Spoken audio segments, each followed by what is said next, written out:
Hi, everybody. Welcome back to a special edition of VCTV. That's right. We are hosting a special edition focused all around something very important to each and every one of us, and also a topic we've covered here on VCTV over the last year a number of times because it is so important to us and so impactful to our environment. And that's talking about electric vehicles and talking about EV charging as a whole.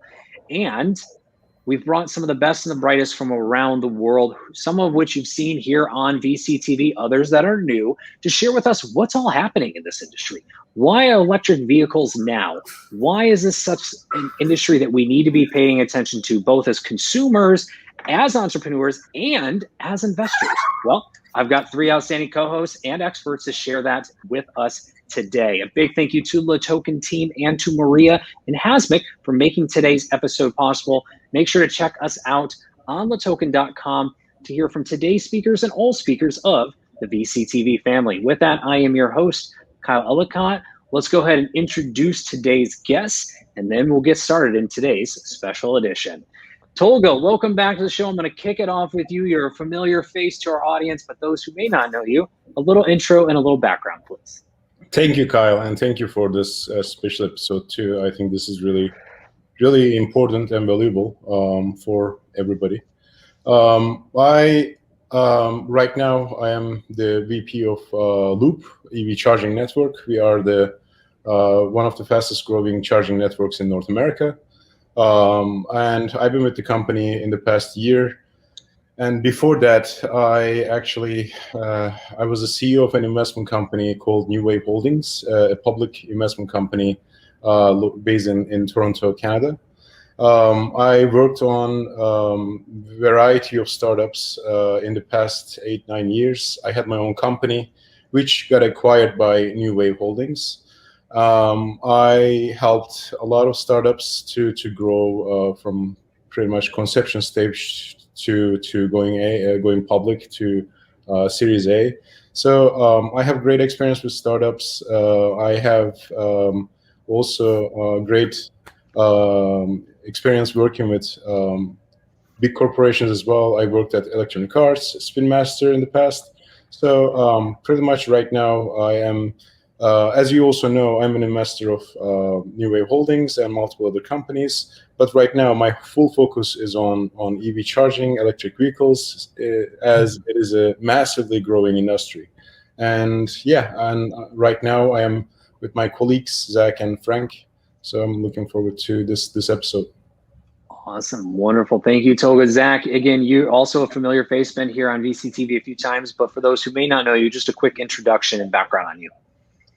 Yeah, thank you. So I'm Zack Martin. I joined EV Loop back in December. Prior to EV Loop, I was with Ernst & Young for 7, almost 8 years. I also did a stint as a director of finance and accounting at another firm. My experience is in high growth companies, big Fortune 50 companies, and helping companies with transactions, IPOs, et cetera. So I have my background is on the finance and accounting side and trying to help Loop grow in this aspect. Wonderful. All right. Last but not least, Frank, you're up. Intro and background. Hey guys, how you doing? My name is Frank Na. I am the COO of Loop.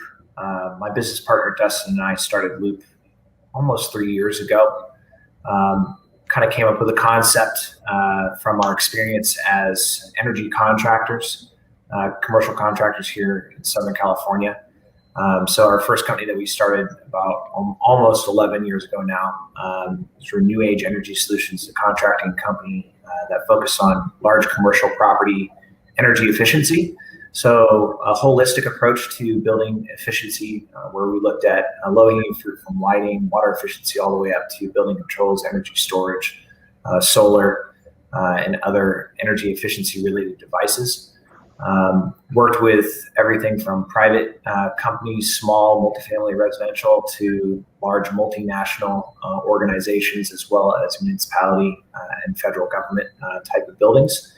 And during that experience of running that organization and working with rebate and incentive programs, we identified an opportunity with a large volume of rebate programs coming out in California for EV charging infrastructure. And we recognized that there was obviously a huge opportunity for our company to grow in that space.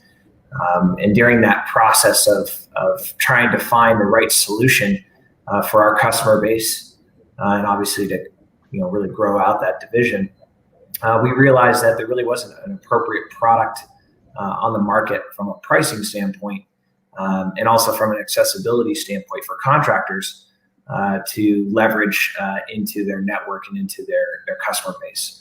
And so ultimately that led to the desire of us to create our own solution to the problem. And that's where the spawning of Loop came about. And ultimately Loop is another entrant into the EV charging infrastructure space. So we make our own level 2 and level 3 DC fast chargers, as well as our own software platform that manages and operates both the network and the revenue generation side of the system. Frank, just for a moment, take us a little deeper on that. What is a level 2, level 3? What do these levels mean to those who may not be aware of the EV landscape, for instance, if you could? Yeah, sure. So level 1 chargers, there's 3 levels. Level 1 is considered your low voltage or 120 volt home residential charger. Typically, it's included with the purchase of electric vehicles. Works on standard outlets in homes or any commercial property, and it's a very kind of considered in the industry like a trickle charge, right? Very slow charge, so it can take anywhere from 12 to 18 hours to charge a vehicle from empty to full. Then we have level 2, which is still considered also everything from single family home, residential, light commercial, on up to industrial grade charging solutions. So typically anywhere from about 16 amps up to 80 amps, and provides the ability for doing different things like revenue generation, as well as access control and management, software management of systems on those types of devices. There are, I should just clarify, there are some smart level 1 chargers as well out there in the market. And then level 3 chargers are, or DC fast chargers, are essentially high output, high amperage, direct current electric vehicle charging solutions. And basically those devices are able to charge vehicles much more quickly than obviously your level 2 chargers, but they come in a wide range of outputs, so from 50 kW all the way up to 350 kW. So 350 kW being the highest. That's cars like the Porsche Taycan and the Audi GT e-trons. Those vehicles can accept those, and then a lot of the more economical vehicles or fleet vehicles, are restricted on their input amperage. So essentially, those devices range on the different needs of the facility type and also the users at the facility themselves. Outstanding. Thank you very much for going into detail on that. And next, Zach, I want to come to you and talk to us a little bit about the competition and general landscape that's happening in EV charging market. When we think about EV charging, I think most people would go straight to a company like Tesla, maybe General Motors, of course, Loop, because of all the work that Tolga does here on VCTV. But what does the overall competition market look like? And what is maybe some of the differences between the public and private sectors in the companies that are building in the space? Zach, it looks like we might be having a sound issue there on your side, so I'm going to come back to you here in just a moment as you reconnect. No stress as well, but Frank, I want to come back to you. I can field that one if you'd like. Sure, please, thank you. Could you repeat the question one more time for me, though? Yeah, absolutely. I would love to get just a sense of the general competitive landscape around EV charging, right? We have public and private companies. There's only a handful that I would say are top of mind for most people. However, it's a very big competitive market. And again, we've got public and private companies, but share a little bit about what that landscape looks like if you could for us. Sure, absolutely. I mean, to be honest with you, we're right at the absolute beginning of the industry. I know that EV charging is not a new technology. There are a lot of incumbents in the space, but the important thing to recognize about what we're looking at as far as the landscape is concerned is that the play field is wide open. There are just about every country in the world is just initiating their programs to electrify their countries and their infrastructure in a meaningful way, and support private industries in doing so as well.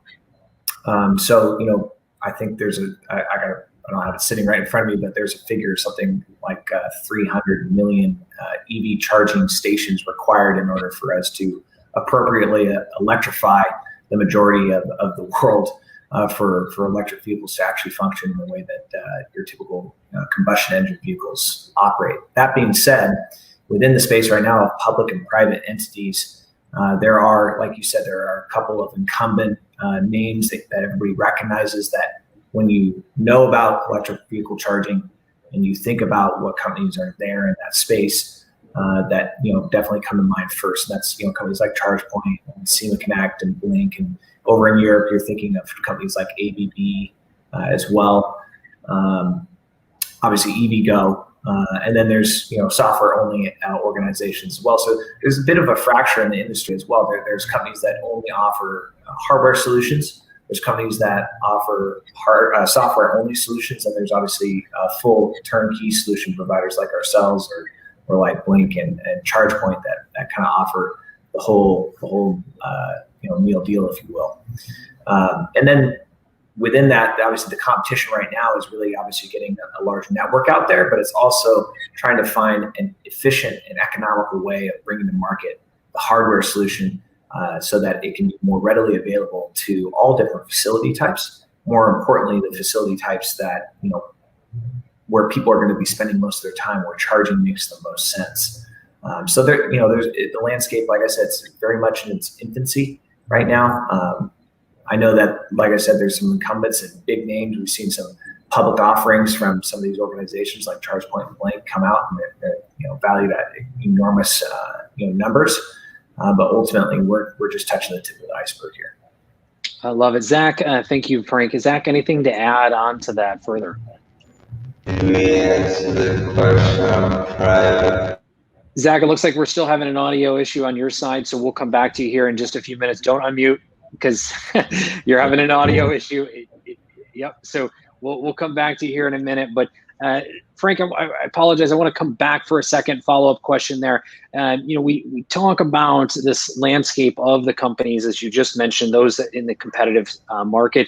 But how are these companies able or willing to compete with someone like Tesla and again General Motors and Ford and some of the more established automotive companies in the space that have the infrastructure, have the ability to scale infrastructure quickly?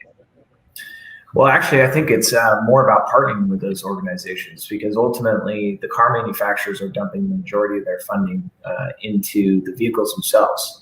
And so a lot of the OEMs, sans Tesla, they're partnering with organizations like us in different ways. Some of them are partnering on creating publicly available, accessible charging stations. Some of them are partnering with OEMs in the way of selling level 2 EV charging equipment at homes.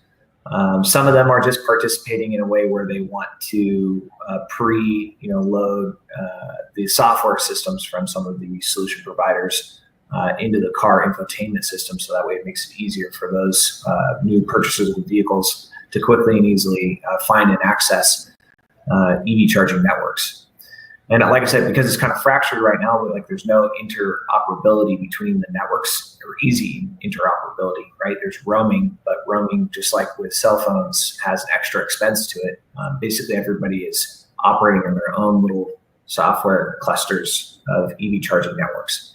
And so it's just it's interesting time right now. It's exciting. Mm-hmm. Very, very exciting. And I think we're going to have Zach back on here with us in just a moment. So Tolga, as we welcome Zach back up here in a moment, question for you.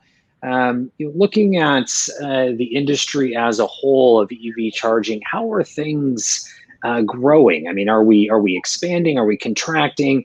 Where is the movement of the industry, and really, how is that creating opportunities within the North American market first, and then we'll look at others? Sure. I mean, I feel like until this pandemic, EV charging was kind of like a future, endeavor for so many companies that, they were installing EV chargers to buildings, like one charger or two chargers. So it was most like a marketing thing to attract more customers. This was the case until, I feel like, until the pandemic. But after this pandemic, things got a little, accelerated and changed. And right now, there's a whole perception change.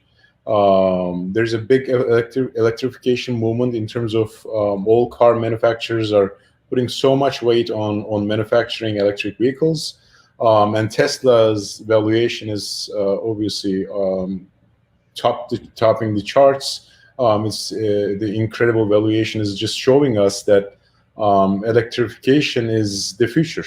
So that is creating a huge vacuum and a space for EV charging companies to expand further. So it's not like just one charger or two chargers per parking lot. Right now, there are parking lots that has hundreds of spaces, and you can only find maybe a few electric vehicle charging stations in those parking lots. But right now, to answer your question, right now there's a massive acceleration.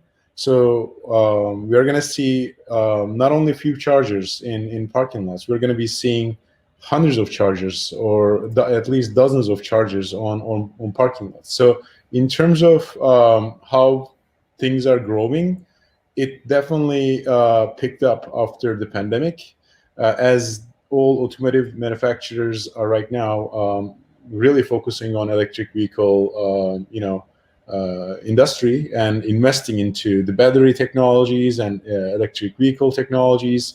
And there are also some automotive manufacturers are building their own EV charging solutions too. We know Tesla superchargers are everywhere. I mean, but at the same time, there is a massive opportunity for all these private parking lots, because this is, like I said, this is different than gas stations. For gas stations, you just do it on the go.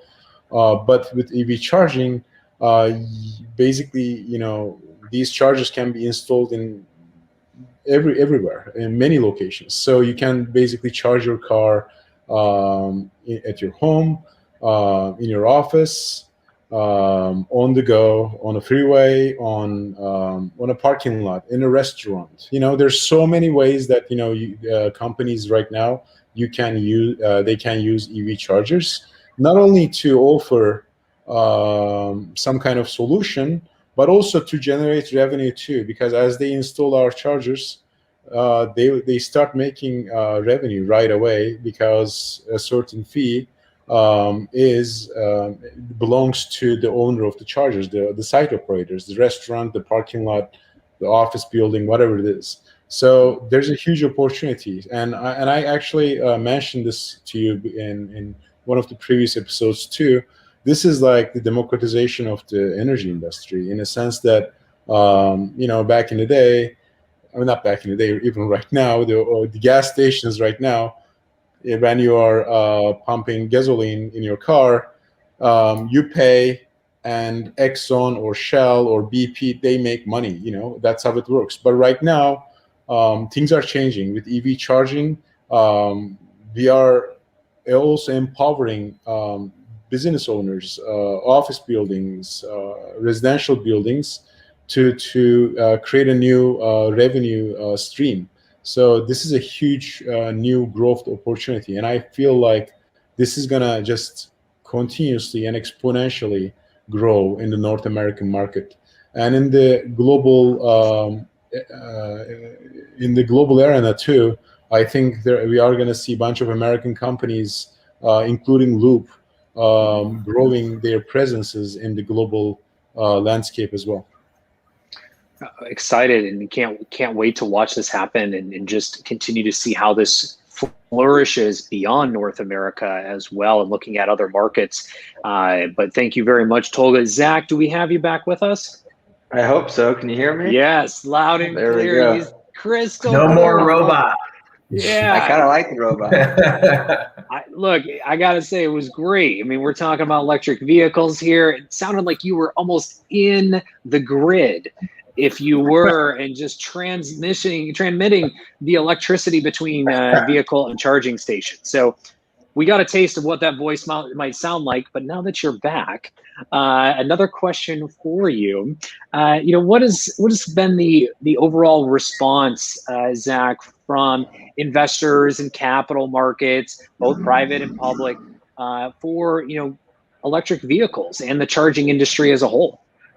Well, it's very attractive to most investors right now because we're still in the very early stages. I think we've touched on this earlier. In my opinion, we're in the top of the first inning of a baseball game, right? When it comes to the EV infrastructure, there's a few big players out there, but there's still a lot to do in the EV infrastructure world.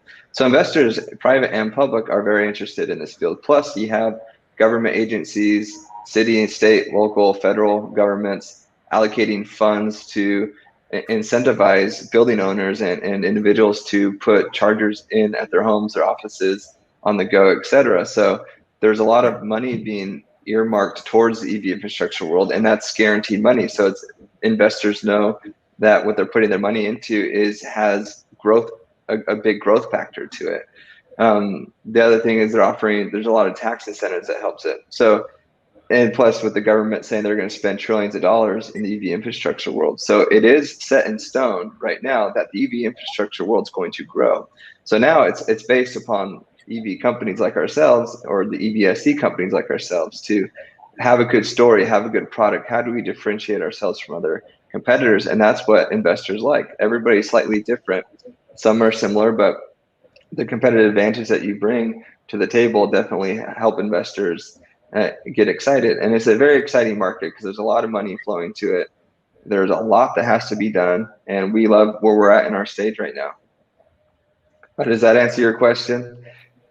It does. I think it gives us a good idea of how investors are feeling about this, because this is a new industry for some investors, and understanding how to invest, how others are investing, where the opportunities are. This is all good information that you're all providing. So thank you very much, Zach. And Frank, coming back to you, now that we've got a sense of where things are in North America, how investors are feeling, kind of an overview of the market landscape, talk to us a little bit about the rebate and incentive programs that are out there, and maybe what some of those requirements are for operators to become eligible. I mean, when we see commercials or marketing for electric vehicles, they talk about this, but not much information known.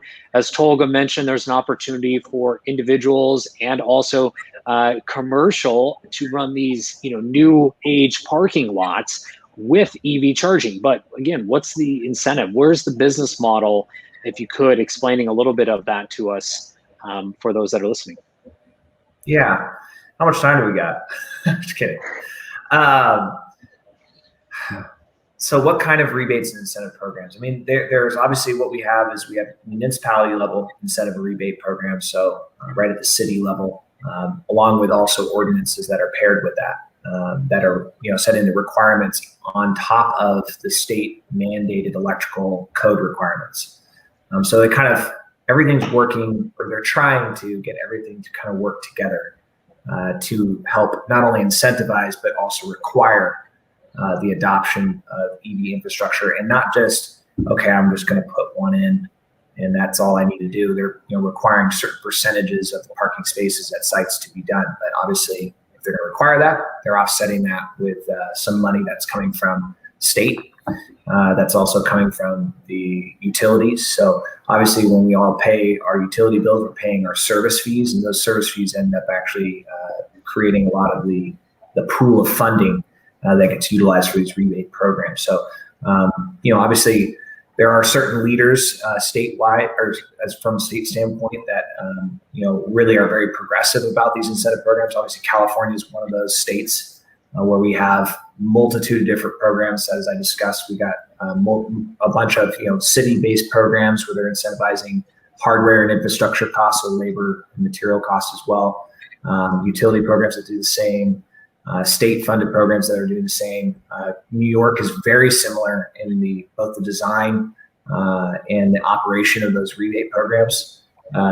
Not quite as robust yet as California, but then we have a lot of other states that are actually doing a pretty incredible job of creating their own unique programs as well. So Georgia, Colorado, Arizona. I actually think Ohio even has a program that they're coming out with. So a lot of states are recognizing the necessity of doing this. I think that what we'll also start to see is a lot of states that may not have traditionally participated in other kinds of rebate and incentive programs for building subsidy type of projects, whether it be energy or whatever, once different vehicle types come out. So when we start seeing more of the commercial, or not commercial, but more of like pickup trucks and utility vehicles that are typically used in other parts of the country, say for like agriculture or forestry or whatnot. So seeing more in Middle America getting involved in the rebate incentive program from the state side and the municipality side. I think we're going to see more of that as well.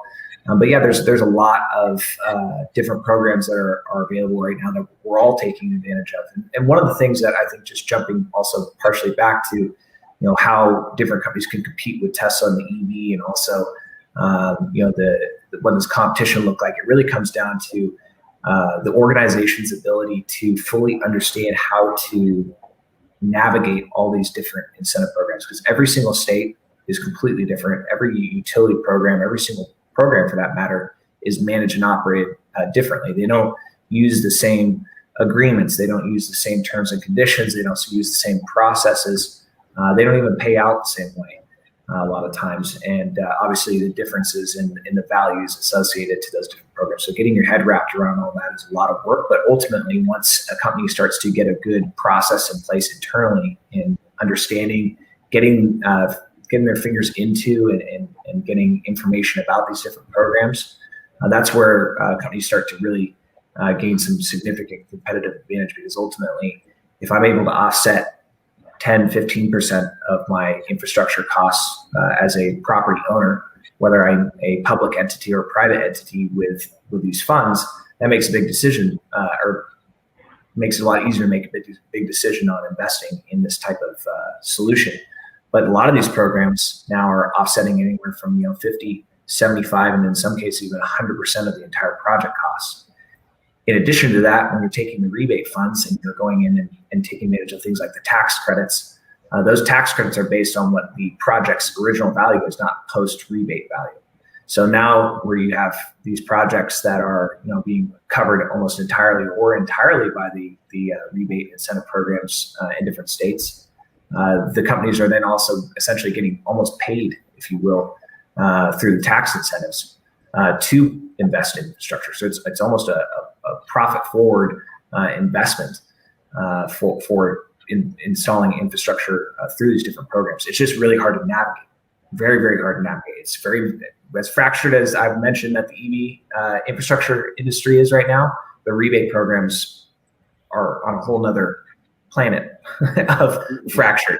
So very, very difficult to navigate, but just an incredible opportunity to gain a huge competitive advantage if you can learn to navigate that market. Well, and speaking of potentially another planet, I want to switch real quick into payments, mobile payments, and then also bringing in, things like digital currencies or cryptocurrencies as well. We just had the news break from El Salvador and Bitcoin being recognized as a legal tender as of today. That was approved. Wow.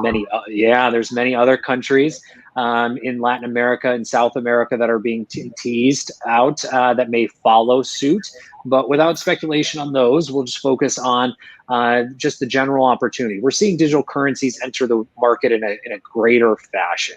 We're seeing central bank digital currencies and others start to emerge.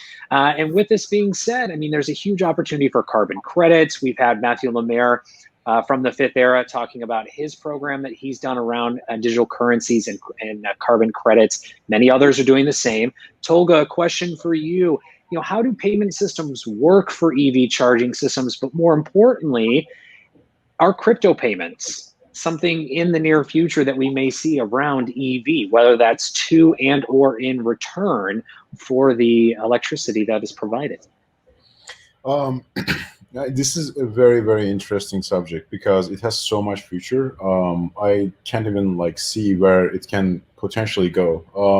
Cryptocurrencies are, I repeatedly told you multiple times, it's a very interesting market. I totally believe in the crypto movement, even though there are some bubbly things going on in the market. I totally believe in the cryptocurrency movement, and even though some governments are banning it, sometimes they make it legal again, then they ban it again. So there's a big going back and forth happening, but slowly I feel like this is happening. The crypto movement and cashless payments, everything becoming digital, is just moving into that direction.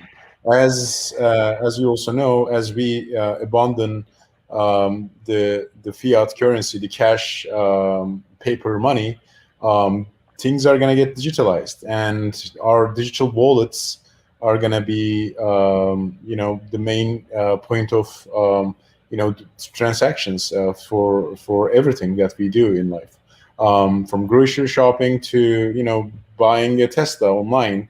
You're basically never using cash paper money. Everything is becoming digitalized, and when it is digitalized, blockchain technology gets into the picture, and blockchain and cryptocurrencies is basically like a linked technologies that are bringing us to the future. El Salvador or other Latin America countries making the push, and there are so many other countries. China has been testing their own digital currency for the last 2 years in pilot areas, from what I know.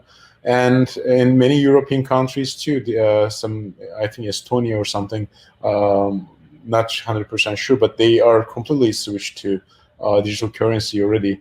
And as governments, I mentioned this actually in the last episode, as governments get into this, cryptocurrencies are gonna gain so much value, and it's gonna definitely change lives. And in terms of EV charging, electric vehicles, as you also know, Elon Musk recently, announced that they were going to accept cryptocurrency payments.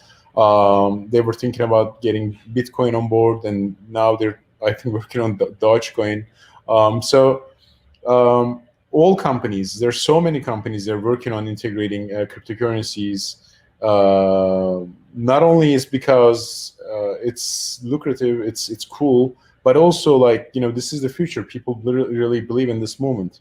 And as you have an app or a service that is being provided through an app, you need a wallet. And in your app, if you have a wallet, you are just a step away from integrating blockchain to your technology. And when you integrate blockchain, it also opens the door for you to create your own token or cryptocurrency. So right now, we are not at that point. We have our own wallet, and the transactions are very simple. You just download our application, and either pay-per-use or monthly subscriptions, you can use Loop literally in a minute, in 2 minutes. But you're right. I mean, cryptocurrencies are very hot. I think it's the future. And crypto payments are going to be a part of electric vehicles and EV charging in the future. I love it. Really excited about the future of where we're headed with electric vehicles. Gentlemen, I want to come around for any quick closing thoughts. And then Tolga, I'm going to close with you since you've got the company swag on today of where everyone can find out more about you. But Zack, any closing thoughts on the EV market as a whole, how investors should think about potentially making their first entrance into the space or those opportunities that they can begin looking at as well? Yeah, I'll just close by saying the EV infrastructure world is growing really rapidly. There's many opportunities to invest in companies like ourselves where, you know, there's a whole bunch of people trying to put chargers in their own properties. So there's a lot of financing opportunities for companies to put chargers in their buildings, and companies like ourselves to increase our capabilities, our capacity, etc. And like Tolga said, we're a company that adapts. We're building ourselves like that so we can change with the demands of our customers, the demands of the EV infrastructure world, etc. So the future is bright in this industry, and I think we're in it at the right time. And there's a lot of players out there, but it's very exciting, and plenty of opportunities to get into this space to invest. Wonderful. Thank you. Agreed, Zack. From all that I've learned from you, Tolga, and now Frank, and also other investors here, couldn't agree more with that. Frank, similar question to you, closing thoughts. Now that you've given us a little bit of that technical landscape and understanding the stack of what it takes to build and work into these electric vehicle platforms, any closing thoughts for the audience to know as we head off? Yeah, you know, within the industry, obviously, like I said, we're in the infancy stage. In reality, who we look at as market leaders in this space right now, you know, they might not even be here in a few years in comparison to how much opportunity there is for companies to grow and build out these networks. Nobody in reality is really the market leader yet, and nobody's really established themselves yet. And ultimately, the primary leader within the space, the company that will perform the best, is the company that's able to bring to market cost-effective, economical hardware. The company that can do that most efficiently and also get it out quickly to building owner-operators across the world will ultimately be always be one of the main and primary leaders within the space, because at the end of the day, the real value within these companies is in the reoccurring revenue and generating that off of the charging stations and off the charging sessions. And so getting a lot of chargers out there, making it more accessible is the key. That is where success will be had for different companies. And so that's you know, kind of what I view the landscape as with my experience. Thank you very much, Frank. Tolga, close us out. Last closing thoughts. Where can you, the team, and Loop be found online for those that are interested to learn more about the company and connect with all three of you? Thank you, Kyle. This was great. And I totally agree with, obviously, Zack, with Frank, and so many aspects of what we have been working on. And I think, I mean, the EV charging industry is going to grow further, and I hope that, you know, people are going to follow this industry very closely, because there's so much things to, you know, really catch. And I feel like, you know, we are definitely in the verge of a huge revolution, EV and EV charging revolution. So Loop is a company definitely that people should follow, and definitely follow us on social media. Instagram, LinkedIn, Facebook. Our website is evloop.io, and you can also personally reach me out at through my website, tolgaonuk.com, or through LinkedIn, Tolga Onuk. I am always, you know, here to answer any questions regarding EVs, EV charging, or any other investment-related questions.